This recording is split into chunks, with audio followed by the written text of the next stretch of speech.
Hello student, welcome to my Prayas channel. आपका इस channel पे स्वागत है। आज हम एनसीईआरटी सार संग्रह को पढ़ेंगे और एनसीईआरटी सार संग्रह में हम फिजिक्स को पढ़ रहे थे और फिजिक्स चैप्टर में आज हम पढ़ेंगे न्यूक्लियर फिजिक्स। तो आज हम इस चैप्टर को स्टार्ट करेंगे स्टूडेंट। न्यूक्लियर फिजिक्स को इसको हिंदी में बोलते हैं नाभिकीय भौतिकी। तो इसमें क्या क्या क्वेश्चन बनते हैं पढ़ना है और क्या क्या क्वेश्चन बनते हैं इससे एग्ज़ाम में, तो उसको आज हम पढ़ेंगे। तो और इस वीडियो को लाइक कीजिएगा और चैनल को सब्सक्राइब कीजिएगा। तो देखते हैं स्टूडेंट कि इसमें क्या क्या क्वेश्चन बन रहा है, तो इसको पढ़ते हैं। तो फर्स्ट क्वेश्चन देखेंगे स्टूडेंट। फर्स्ट क्वेश्चन क्या है? नाभिकीय रिएक्टर में भारी जल का फॉर्मूला होता है D2O का प्रयोग क्यों किया जाता है? तो नाभिकीय रिएक्टर में भारी जल का प्रयोग क्यों किया जाता है? तो इसका आंसर है न्यूट्रॉन की गति को कम करने के लिए। सेकेंड क्वेश्चन देखेंगे स्टूडेंट कि सेकेंड क्वेश्चन क्या है? ट्रांस यूरेनियम तत्वों का संश्लेषण किसके द्वारा किया गया है? तो ट्रांस यूरेनियम जो तत्व है इसका संश्लेषण ग्लेन टी सीबर्ग के द्वारा किया गया है। थर्ड क्वेश्चन है रेडियोधर्मी क्षय, जिसको इंग्लिश में बोलते हैं रेडियो एक्टिव डीके, क्या है? रेडियोधर्मी क्षय क्या है? तो इसका आंसर होगा नाभिकीय पदार्थों का नैसर्गिक क्षय। नेक्स्ट देखेंगे पॉजिट्रॉन की खोज किसने की थी? तो पॉजिट्रॉन की खोज की थी CD एंडरसन ने। नेक्स्ट देखेंगे fast breeder test reactor FBTR में यूरेनियम कार्बाइड एवं प्लूटोनियम कार्बाइड मिश्रित ईंधन का प्रयोग किया जाता है तथा शीतलक के रूप में द्रवित सोडियम का प्रयोग किया जाता है।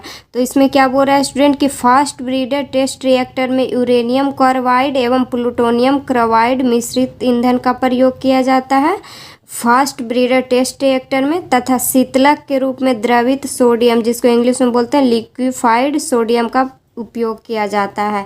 और इसमें क्या पढ़े स्टूडेंट कि पॉजिट्रॉन की खोज किसने की थी? तो CD एंडरसन ने की थी। रेडियोधर्मी क्षय क्या है? नाभिकीय पदार्थों का नैसर्गिक क्षय। नेक्स्ट क्वेश्चन देखेंगे स्टूडेंट तारों में अक्षय ऊर्जा होने का क्या कारण है? हाइड्रोजन का हीलियम में परिवर्तन होना।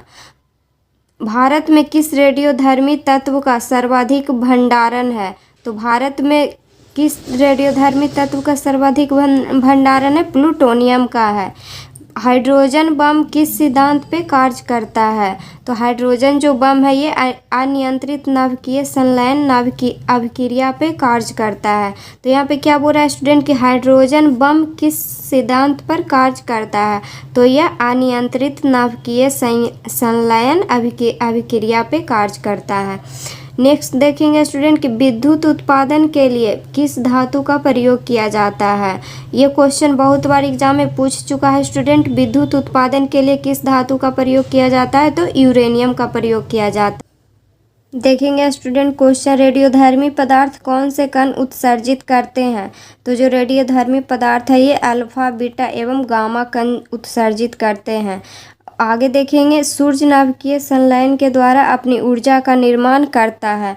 तो सूर्य जो है किसके द्वारा अपनी ऊर्जा का निर्माण करता है स्टूडेंट? तो नाभिकीय संलयन के द्वारा ऊर्जा का निर्माण करता है।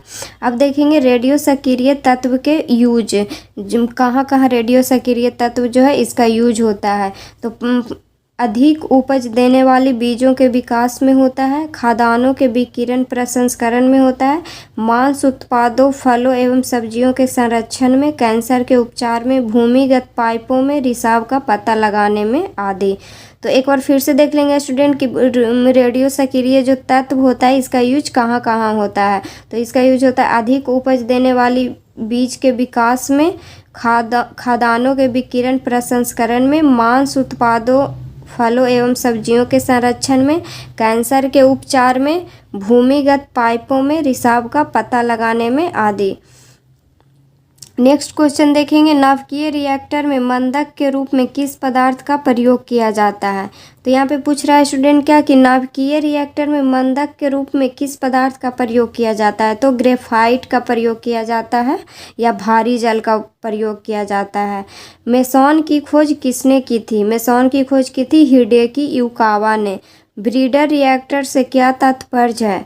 ब्रीडर जो रिएक्टर है इससे तात्पर्य ऐसा रिएक्टर जो विखंडित होने वाले पदार्थ को विखंडन की मात्रा से अधिक उत्पन्न करता है।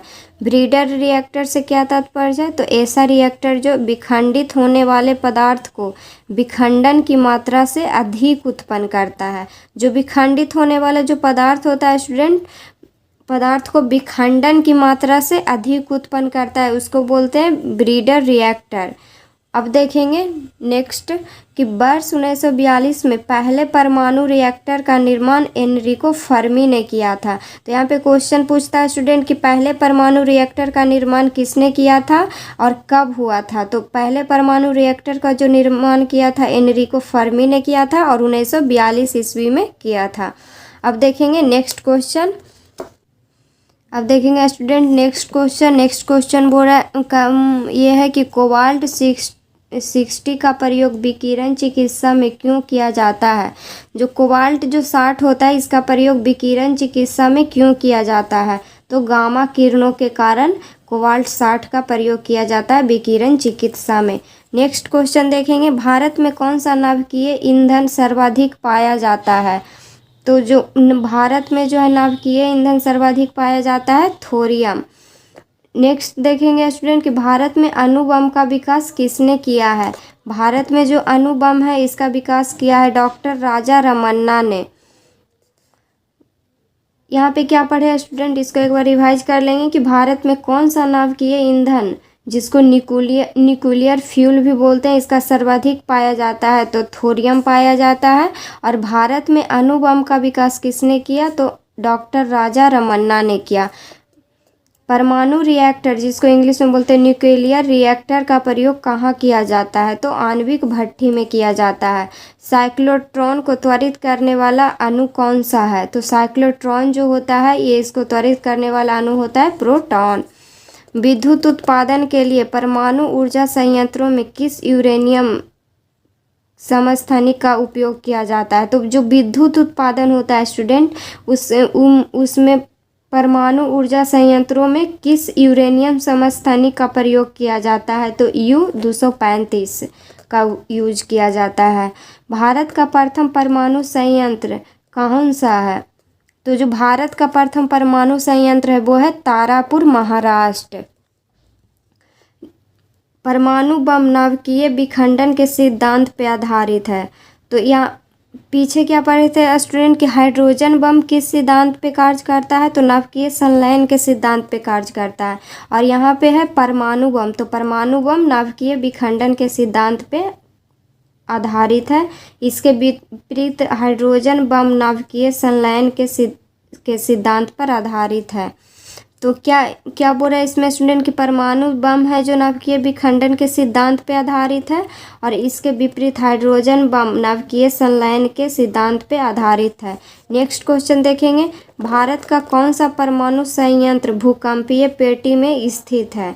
भारत का जो कौन सा परमाणु संयंत्र है जो भूकंपीय पेटी में स्थित है।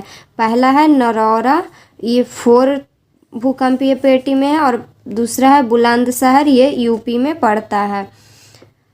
तो यहाँ पे बोल रहा है स्टूडेंट कि कौन सा परमाणु संयंत्र भूकंपीय पेटी में स्थित है। तो नरौरा है और ये बुलंदशहर है। बुलंदशहर यूपी में पड़ता है और नरौरा 4th भूकंपीय पेटी में स्थित है। वर्ष 1938 में नाभिकीय विखंडन की खोज किसने की थी। तो यहाँ पे क्वेश्चन है कि नाभिकीय विखंडन की खोज किसने की थी। तो ऑटोहन एवं फ्रिट्ज स्ट्रॉसमैन ने। तो नाभिकीय विखंडन की खोज किसने की थी, ऑटोहन एवं फ्रिट्ज स्ट्रॉसमैन ने। अब देखेंगे स्टूडेंट कि भारत में स्थापित परमाणु ऊर्जा केंद्र, भारत में कौन कौन ऊर्जा केंद्र है उसको देखेंगे।